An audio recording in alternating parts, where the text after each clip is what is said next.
Monsieur Brotte, Monsieur Benoît, puis Monsieur Martin.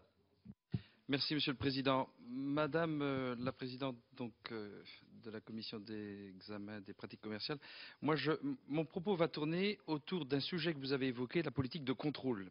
Et je vais essayer dans 2 minutes de décortiquer mon point de vue en 3 sujets.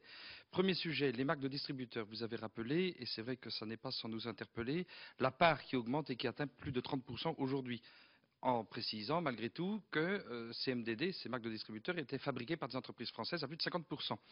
Vous avez rappelé à juste titre qu'il fallait préserver le savoir-faire. Et je considère, moi, que le savoir-faire, il est chez les industriels, chez les entreprises, et non pas chez les distributeurs.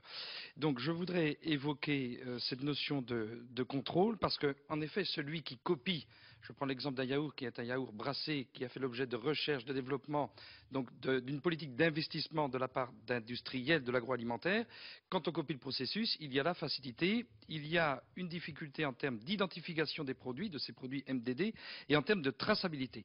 Deuxième sujet, je voudrais parler de la DGCCRF.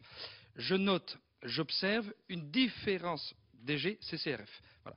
Je note et j'observe une différence de traitement entre leur action sur les marchés. On privilégie tous et on vante tous les mérites des circuits courts, les mérites de la vente directe. Je note une présence de l'action de la DGCCRF sur les marchés, les manifestations commerciales, les foires, où là on touche de petits producteurs, de petits artisans, de petits distributeurs, et je ne suis pas certain que les contrôles adéquats soient effectués dans la grande distribution. Et enfin, dernier point, le marketing.